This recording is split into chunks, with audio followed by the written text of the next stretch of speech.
Pagpalang araw at masaganang buhay po sa ating lahat mga kasama. So ito pong ating kinukunan ngayon, ito po yung ating final run, final testing ng ating use oil burner ano po. So bago po natin ipadala yan sa ating mga customer, atin pong tinitesting muna no. Ito po ay use oil na po pure use oil na ang ating gamit ngayon. So makikita ninyo, ito po yung ating lagayan ano. So ganyan lang po ka tipid ang ating use oil ano. Ganyan lang po yung kanyang supply. So yan, makakatipid na po tayo ng napakalaki dito sa ating innovation na use oil burner. So ayan po, makikita po ninyo kulay blue na yung apoy. So ganyan po kaganda yung ating kalan. So meron po yung may blower, may controller. So pwede tayo mag-supply ng malakas na hangin. Depende po sa ating niluluto, at saka kung gusto pa nating malakas ang apoy nito, mag-supply po tayo ng ating use oil ano. Lalaksan po natin ng supply yung use oil kung gusto nating malakas ang apoy. So ito po ay control lang po natin ng supply, ganyan lang po. So ayan po yung apoy niya, kulay blue na. So ang kagandahan lang po dito sa ginawa natin, so meron po siyang takip yan, may takip po siya. May ginawa po tayong takip dito para diyan po sa kanyang chamber So kung tayo ay magluluto, lalo na kapag sinaing, kapag hindi natin napansin, umaawas po yung sinaing natin. So ito po, magagamit natin itong cup nito para sa ating pagsasaing po. Para kahit umawas man yung sinaing natin, hindi po yung apoy ay lalaking bigla gaya ng normal na nangyayari po. Kapag binuhusan nyo ng tubig yung ating apoy, ay lalaking bigla po yung apoy. So ito po, titesting po natin ngayon So ito yung ating cup, ilalagay natin dito sa ating chamber para makita po ninyo kung gaano kaganda yung ating ginawang use oil burner ngayon. At dahil mainit na po yan, gagamit po tayo ngayon ng plies gagamit tayo ng plies para natin may lagay ito yung ating ginawang sombrero ng ating kalan. So ayan po, lalagay po natin para matesting natin, para sabihin naman natin ng ating mga buyer para malaman nila kung paano po gamitin Yan. Pantayin lang po natin Yan. Siguraduhin po natin na naka-lock ng gusto. Ayan So ayan po, may apoy po yan sa loob Yan.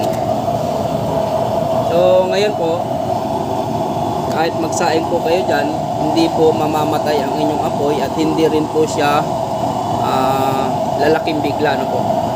So ayan po mga kasama, nag-supply tayo ng medyo maraming use oil para makita natin yung ating ginawang burner at saka yung pinatong natin na cup.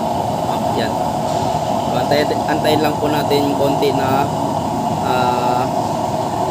lumakas yung apoy at saka bumaga itong ating cup. So tuloy-tuloy na po yan at pwede na po tayong magsaing. Ayan po, makikita nyo kahit dito sa taas, mainit po yan. Talagang malakas po yung apoy ng ating kalan So yan po mga kasama makikita natin yun, bumabaga na po yung ating cup, yung plate natin sa taas. So yan po ay napakainit na po at nakikita naman natin yung apoy talagang lumalabas na dun sa cup nya So wala na pong usok yan mga kasama, hindi na po siya kagaya ng normal na kalan natin na may nakikita pa tayong usok kahit po use oil yung ating ginamit, wala po tayong nakikitang usok. So ayan po so meron po tayo ditong tubig mga kasama para makita natin at para makita din ninyo, matesting din natin kung talaga po bang hindi liliyap itong ating kalan. Ayan po, at testingan natin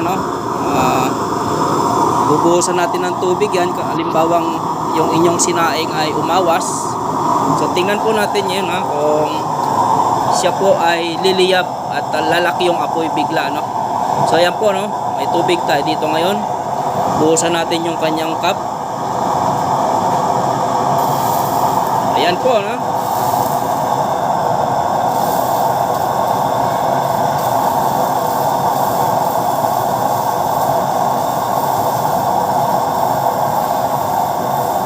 So kahit pong anong buhos niyo dyan, hindi po siya liliyab bigla na yung apoy ay biglang aangat biglang bubuga. So yan na po yung ating kalan ngayon. So kahit umawas po yung inyong sinaing o yung mga nilaga ninyo, niluto ninyo, pinakulo ninyo tubig, hindi na po aapoy bigla at hindi mamamatay yung ating kalan po. So ayan po mga kasama at nakita po ninyo kung paano kaganda yung ating kalan So ayan bubuhusan po muli po nating bubuhusan Yan. Nakikita po ninyo napakalakas na po ng apoy niyan. Bumabaga na po yung ating chamber Yan.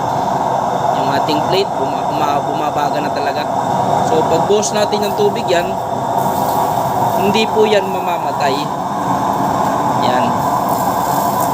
Hindi rin po biglang lalaki yung apoy. Ayan. Ayan po ganyan po kaganda yung ating kalan. So makikita niyo yung talsik ng tubig Ayan Ayan. Wala po tayong makikitang yan. Ganun po ang normal na nangyayari Pero ito po ay hindi namamatay. Ayan.